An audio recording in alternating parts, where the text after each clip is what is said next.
Men, think about the most moving speech you have ever heard. It could be Martin Luther King Jr.'s I Have a Dream speech. It could be William Wallace preparing his men for battle in Braveheart. It could be a great sermon you've heard from a preacher. One of the things that most all great speeches have in common is that there's a group of people who are preparing to face a great challenge, and there is a leader who is attempting to use the power of words to lead them to overcome their adversity. One of the great speeches I remember hearing was from Tim Tebow. After his team lost to a team they shouldn't have lost to, he confessed that he and his team were not ready to play as they should have been ready. And he promised that no one would ever outwork him again that season for the whole rest of the year. And he would hold his team accountable to do the same. In order to motivate themselves to achieve great things, many Christians quote Philippians 4:13. I can do all things through Christ who strengthens me. But many times they use it as a verse that motivates them to believe that God will give them the strength to achieve all of their goals and accomplish all of the success that they want in the world. And it really ends up being more about them than about God. As Christians, there's nothing wrong with striving for such aspirations if done so with the right heart toward God. But Paul used the verse not to motivate himself or the church for success in the world, but actually to motivate them towards faithfulness to Christ, regardless of whether they had worldly success or not.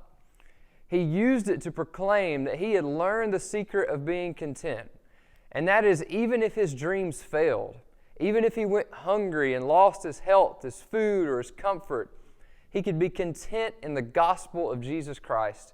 He could be faithful in the midst of loss because he could really do all things through Christ who strengthened him.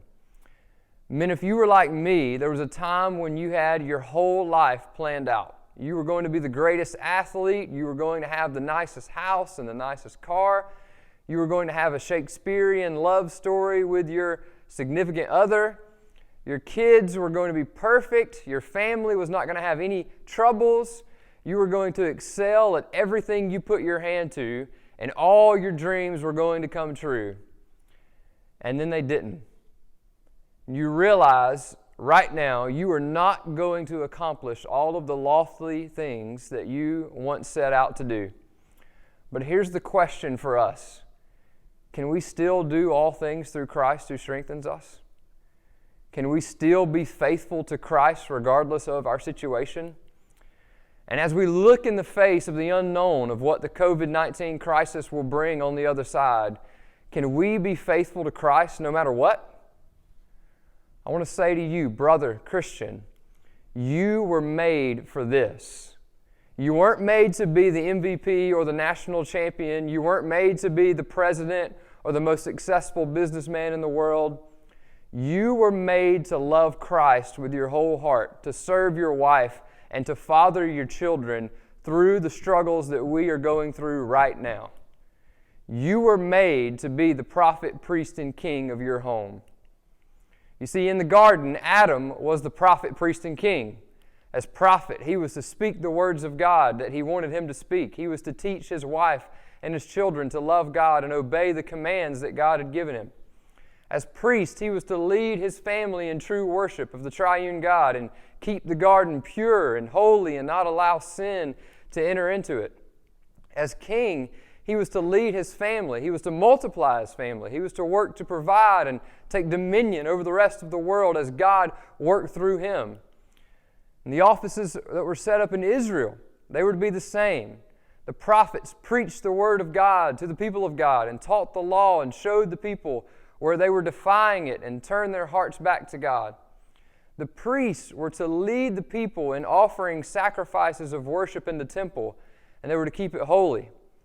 The kings were to lead the people in righteousness and defeat the enemies of God.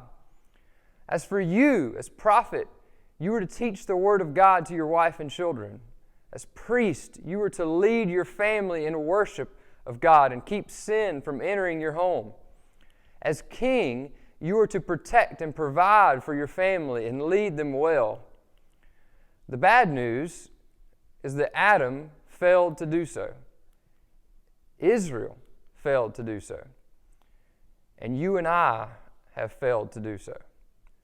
We have not always been the prophets, priests, and kings of our homes as we should, but praise be to God, we have a prophet, priest, and king who has succeeded on our behalf.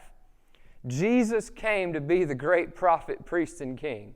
As prophet, he revealed God and became the Word of God and spoke the Word of God like no other has before or after.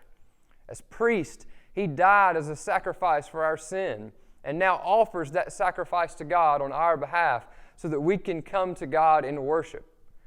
As king, he has protected us and provided for us by defeating our greatest enemies, sin and death, and he will one day return to conquer. Men, it is our time.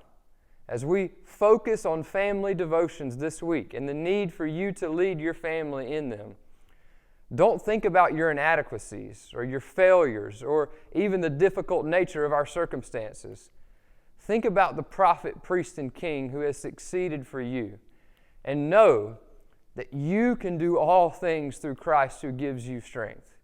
It is in His power and in His grace that you can be the prophet, priest, and king for your family.